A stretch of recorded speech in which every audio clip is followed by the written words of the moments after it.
A ver, imaginemos por un segundo el escenario de un estudiante de posgrado en el MIT. O sea, estamos hablando de una de las instituciones académicas más exigentes y rigurosas del planeta entero.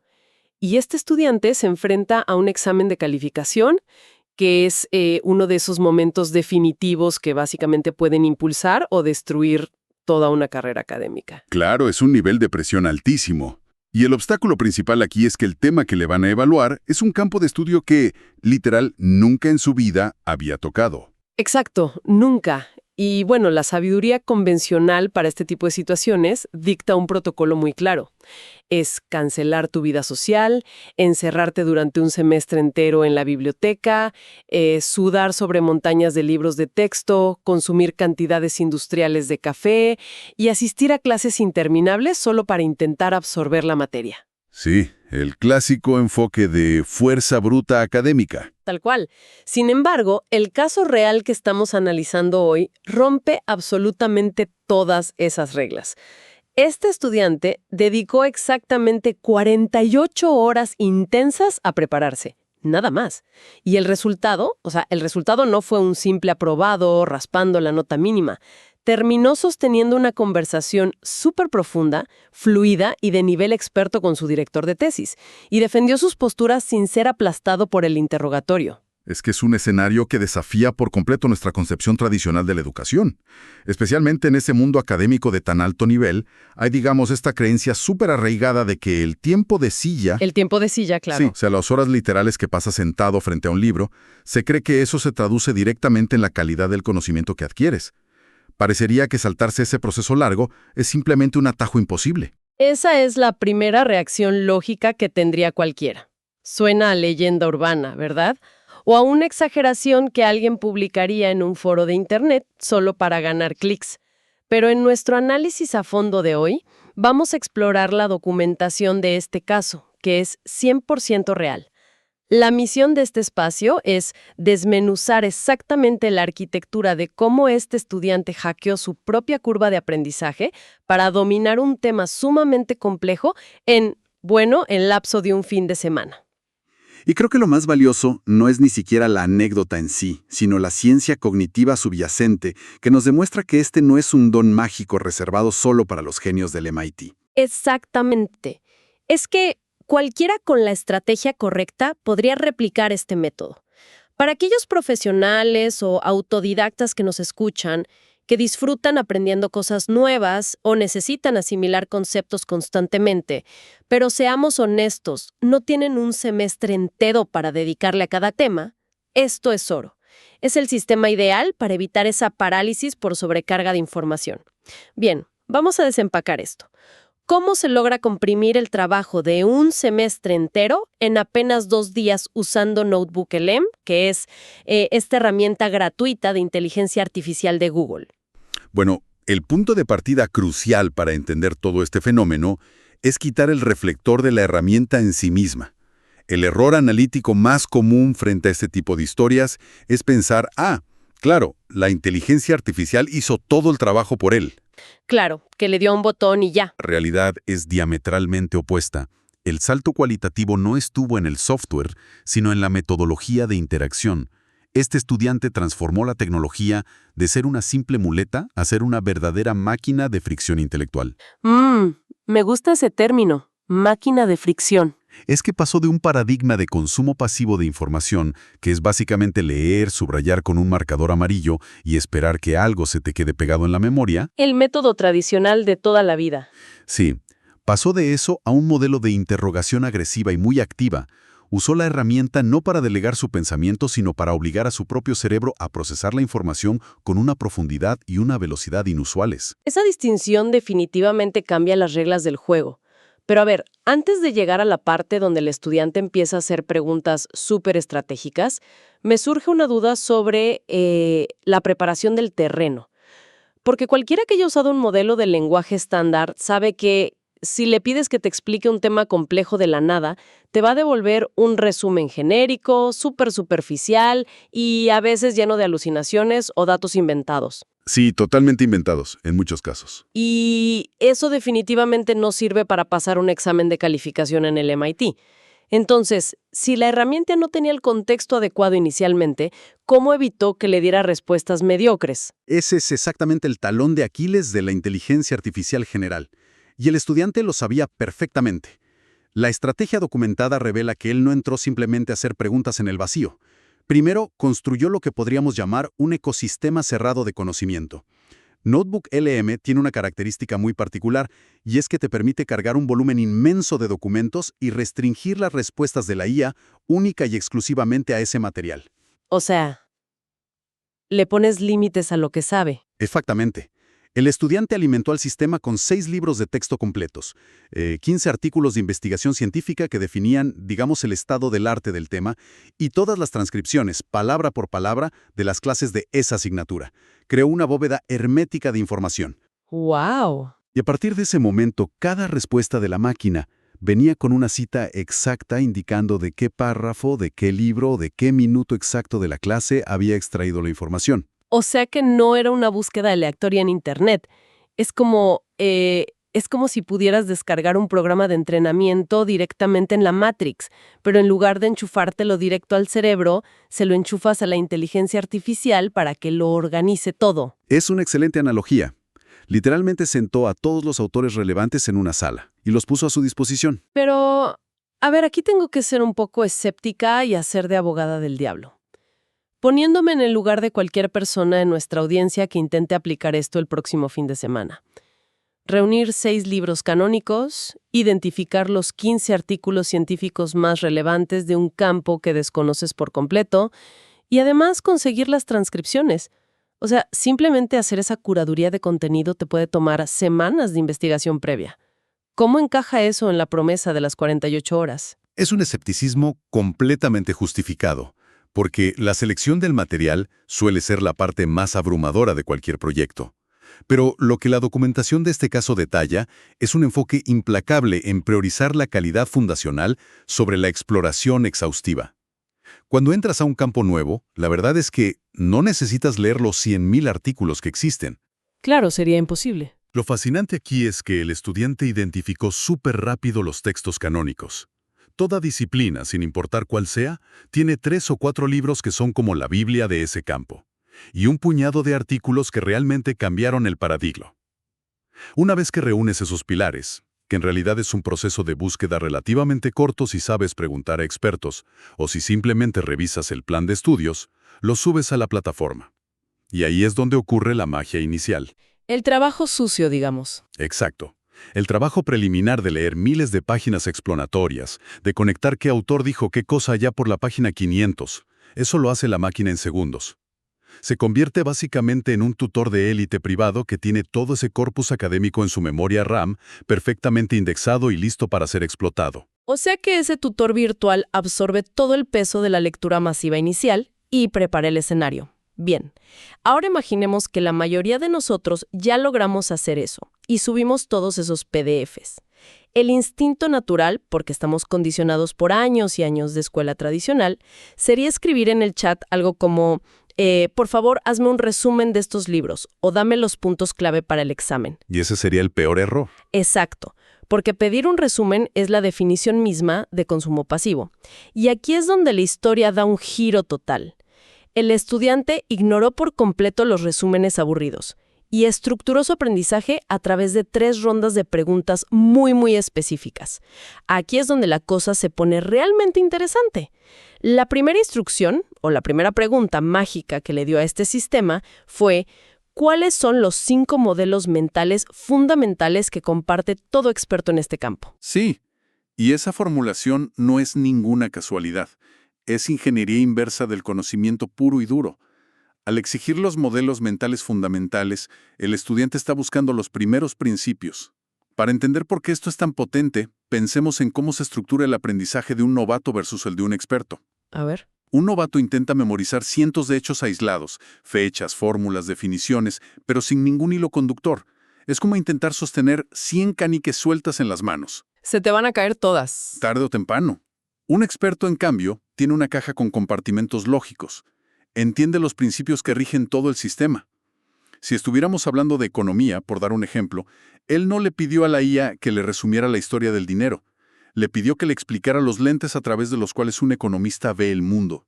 Cosas como el costo de oportunidad o la ley de oferta y demanda. Claro, la estructura profunda del pensamiento. Exactamente. Al extraer estos modelos directamente de la literatura que había cargado, el estudiante construyó en cuestión de minutos un esqueleto cognitivo.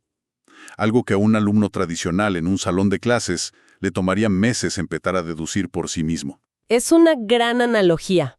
O sea, esta primera pregunta te dan los cimientos y las vigas estructurales del edificio de inmediato. A ver, no tienes los muebles ni la pintura todavía, pero sabes que la casa ya no se va a caer con cualquier brisa. Así es. Ahora, entiendo que tener esa estructura fundamental es súper vital, pero un estudiante del MIT no aprueba un examen oral de calificación solo recitando los conceptos básicos en los que todo el mundo está de acuerdo. El mundo real de la academia es hipercomplejo y está lleno de matices.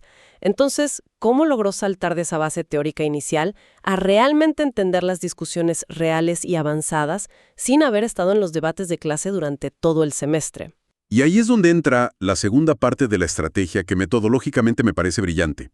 La segunda pregunta que formuló fue: muéstrame los 3 puntos donde los expertos de este campo están en desacuerdo fundamental y detalla cuál es el mejor argumento de cada lado. ¡Wow! Eso es ir directo al grano. Totalmente. Con esta sola instrucción, en 20 minutos el estudiante mapeó todas las fronteras del conocimiento y las controversias abiertas de esa materia. En lugar de recibir una versión plana, pasteurizada o súper aburrida del campo, se sumergió directamente en las zonas de fricción intelectual. ¡Qué fascinante! Es como, volviendo a la analogía del edificio, es como entrar a una convención de arquitectos famosos, pero en lugar de quedarte mirando los planos terminados y bonitos, te vas directo a la sala trasera donde se están peleando a gritos sobre por qué un tipo de cimentación es mejor que la otra. O sea, te muestra exactamente dónde está viva la materia. Exacto. Y viéndolo desde la psicología cognitiva, estudiar las controversias es uno de los catalizadores más fuertes que existen para la comprensión profunda. ¿Por qué? Porque cuando el cerebro se enfrenta a 2 ideas opuestas, y ambas están respaldadas por buenos argumentos, no puede permitirse el lujo de la lectura pasiva. Tiene que activar el pensamiento crítico sí o sí para evaluar, comparar y sintetizar la información. Al entender por qué el experto A rechaza vehementemente la teoría del experto B, el estudiante estaba forzando a su propia mente a operar desde múltiples perspectivas simultáneamente. Claro, te obliga a salir de la zona de confort. Sí, y este proceso de contrastar argumentos evita el aprendizaje plano. Además, pensemos en el contexto. En un examen oral de alto nivel, los profesores casi nunca te preguntan definiciones de libros de texto. Ellos quieren saber tu opinión sobre los problemas que aún no están resueltos en el campo. Al hacer esta segunda pregunta, el estudiante se estaba preparando exactamente para ese nivel de exigencia brutal. Tiene muchísimo sentido. Bueno, hasta este punto, el sistema parece infalible. Tenemos una estructura súper sólida gracias a la primera pregunta sobre los modelos mentales y tenemos una comprensión de los matices gracias a los desacuerdos fundamentales de la segunda pregunta. Pero, y aquí tengo un problema grave con esto. A ver. Es que es increíblemente fácil caer en lo que llamamos la ilusión de competencia. O sea, todos hemos experimentado esa sensación de leer un concepto muy difícil o ver cómo alguien lo explica de forma brillante en un video y pensar, claro, sí, tiene todo el sentido del mundo, ya lo entendí a la perfección. Hoy sí, la trampa clásica. Pero si cerramos el libro o apagamos el video e intentamos explicárselo a alguien más en voz alta, nos quedamos completamente en blanco. O sea, asentir frente a una pantalla no es lo mismo que dominar un tema. ¿Cómo se aseguró este estudiante de que realmente entendió y no solo estaba repitiendo como un loro o autoengañándose? Ese es, sin duda, el mayor peligro del aprendizaje acelerado. Y la respuesta para combatirlo es la fricción. La ilusión de competencia ocurre justo por lo que dices, porque confundimos la fluidez del material cuando lo leemos con nuestra propia capacidad para reproducirlo o generarlo. Y para romper esa ilusión, el estudiante no se dedicó a leer las respuestas de la IA una y otra vez. Pasó a la tercera fase, que fue la más pesada y brutal de todas las 48 horas. La prueba de estrés. Así es. Le dio una instrucción clarísima al sistema. Le dijo: Genera 10 preguntas que expondrían si alguien realmente entiende este tema en profundidad versus alguien que solo ha memorizado hechos superficiales. Y es justo ahí donde empieza el verdadero maratón, ¿no? Porque según los registros de la fuente, pasó 6 horas consecutivas respondiendo estas preguntas de alta complejidad. Y no era un examen de opción múltiple sencillito, era un bucle de retroalimentación implacable, usando las fuentes originales. Respondía, y cada vez que su respuesta era incompleta o fallaba en un concepto, no le pedía a la máquina que simplemente le diera la respuesta correcta. Le pedía, explica por qué esto está mal y qué concepto me falta integrar. Esa es la clave. Pero siendo totalmente honestos, pasar 6 horas seguidas exponiendo tu propia ignorancia, fallando una y otra vez y siendo corregido por un algoritmo, o sea, suena mentalmente agotador. ¿No es esto un nivel de masoquismo académico innecesario? Suena así, definitivamente. Pero si conectamos esto con el panorama general de la neurociencia y el aprendizaje, vemos que ese masoquismo, entre comillas, es de hecho el único camino real y comprobado hacia la retención a largo plazo. Lo que el estudiante ejecutó durante esas 6 horas de frustración es la encarnación perfecta de varios principios cognitivos súper estudiados científicamente. A ver, desglosemos eso un poco. El primero es la recuperación activa, o active recall. Hay un metaanálisis muy famoso que revisó 242 estudios sobre técnicas de estudio, y la conclusión fue contundente. Obligar al cerebro a recuperar información de la memoria, es decir, el acto de intentar recordar una respuesta sin mirar tus apuntes, tiene un tamaño de efecto altísimo en el aprendizaje, un 0.74, que en estadística educativa es monumental. ¡Wow! O sea, que supera por mucho a las técnicas típicas. Supera con creces a la relectura, al subrayado o a hacer mapas conceptuales de forma pasiva. Para que nos quede a todos completamente claro. Esa incomodidad física, esa sensación de que literal el cerebro te está sudando, de tener la respuesta en la punta de la lengua y tener que forzar la mente al máximo para extraerla, ese esfuerzo casi doloroso es la señal de que el aprendizaje real está ocurriendo. Fisiológicamente hablando, sí, totalmente. Cuando lees de forma pasiva, tus redes neuronales apenas se activan, pero cuando te fuerzas a recordar y articular una respuesta compleja, estás disparando señales eléctricas que fortalecen las conexiones neuronales. ¡Qué increíble! Y hay más. El segundo principio que aplicó fue la interrogación elaborativa, que es muy similar a la famosa técnica de Feynman. Al tener que explicar el porqué de sus errores en sus propias palabras, estaba tejiendo esa nueva información en la red de conocimientos que ya tenía en su cerebro. Y el tercer elemento, que es la pieza maestra de este bucle, es el feedback inmediato. Claro, la inmediatez de la IA. Exacto. En el sistema educativo tradicional, tú entregas un ensayo, un profesor lo lee, lo corrige y te devuelve la nota una semana o un mes después. Y para ese momento ya ni te acuerdas de qué escribiste. Justamente. Tu memoria de trabajo ya desechó el contexto y ese feedback pierde muchísimo valor. Aquí, la corrección era instantánea. El cerebro del estudiante cometía un error de razonamiento y, milisegundos después, el tutor virtual ajustaba la ruta. Corregir el error al instante acelera el aprendizaje dramáticamente porque el concepto erróneo todavía está fresco en tu mente. Entonces, ¿qué significa todo esto a nivel práctico, de ejecución pura y dura?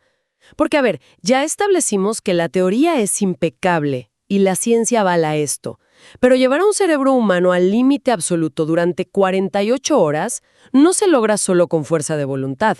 Si alguien que nos escucha intenta hacer esto y se queda despierto bebiendo bebidas energéticas durante 2 días seguidos, lo más probable es que el domingo por la noche no recuerde ni su propio nombre, mucho menos va a poder sostener un debate académico avanzado. Ese es un punto crítico, y me alegra que lo menciones. Toda la arquitectura de este método colapsa por completo si ignoramos la biología humana básica. La fuente de este caso subraya, y esto es muy importante, que para mantener la concentración no puedes simplemente mirar la pantalla sin parpadear. Lógico. El estudiante utilizó bloques Pomodoro. Trabajaba en rangos de enfoque absoluto de 25 a 50 minutos, seguidos estrictamente por descansos para alejar la vista y desconectar. Pero el pilar realmente innegociable de este experimento de 48 horas fue el sueño. Durmió sus horas completas. Lo cual puede sonar muy contraintuitivo, ¿no? Porque la premisa es que solo tienes 48 horas para salvar tu vida académica. Mucha gente pensaría, Dormir es desperdiciar un tiempo valiosísimo de estudio. Y ese es el error fatal que cometen los que intentan los típicos maratones de estudio la noche antes del examen. El sueño no es un estado de pausa. De hecho, es la fase más activa de consolidación de la memoria. Durante el sueño, el cerebro traslada la información recién adquirida para integrarla en la memoria a largo plazo. Si cortas el ciclo de sueño, esa transferencia física simplemente no ocurre. O sea que todo el sufrimiento de las 6 horas de Active Recall se iría a la basura. Básicamente sí, se disiparía. Por eso el descanso es tan vital como el estudio activo. Esto nos lleva a pensar cómo podemos transferir todo este sistema a la vida real de cualquier persona. Porque una cosa es sobrevivir al examen de un profesor en el MIT y otra muy distinta es retener esa información meses después para aplicarla en tu trabajo del día a día. Y un consejo súper práctico que extraemos de la fuente es llevar esta técnica de Feynman que el estudiante usó con la máquina al mundo físico. ¿Cómo así? O sea, después de ese fin de semana intenso, el siguiente paso lógico sugerido es intentar enseñarle esos mismos temas a alguien más, o buscar un problema práctico en tu trabajo donde puedas aplicar lo que acabas de aprender. A mí me gusta visualizar esta inteligencia artificial como si fuera el equipo de gimnasio más sofisticado y avanzado del mundo, ¿sabes? A ver, explícame esa analogía. Es como una máquina biomecánicamente perfecta. Te ayuda a aislar el músculo exacto de manera impecable, te corrige la postura y te pone el peso ideal. Pero, y este es el detalle, la máquina no va a sudar por ti.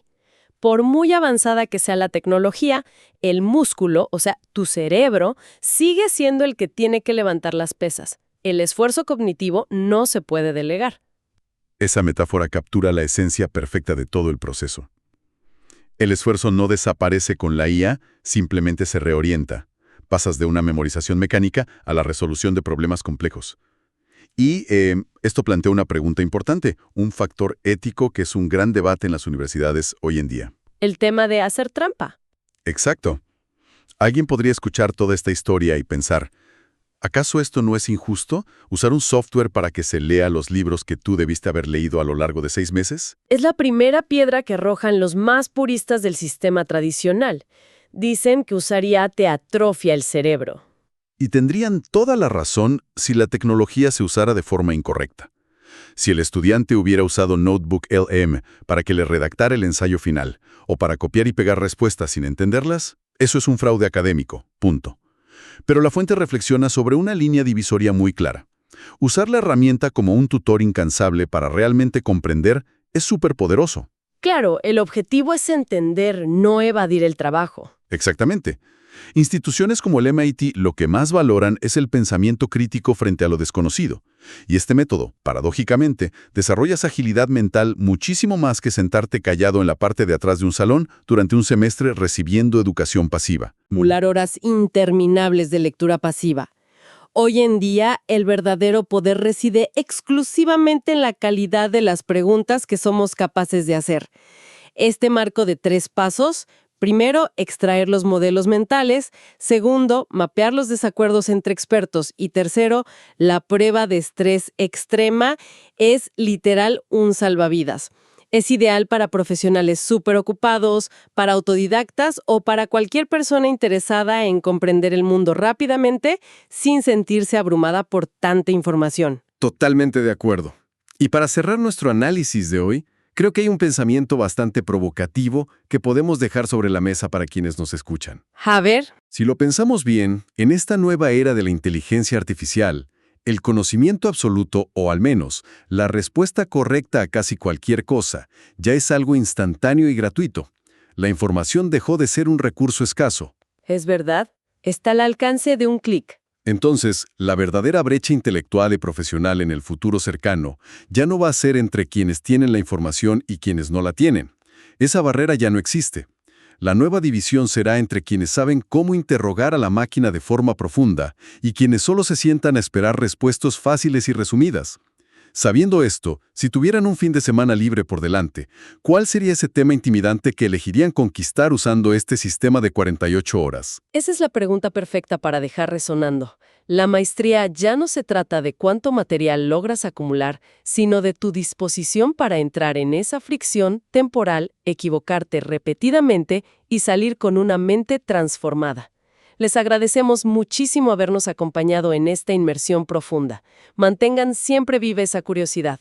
No duden en aplicar este nuevo superpoder de aprendizaje en sus propios proyectos y atrévanse a hacer mejores preguntas. ¡Hasta de próxima!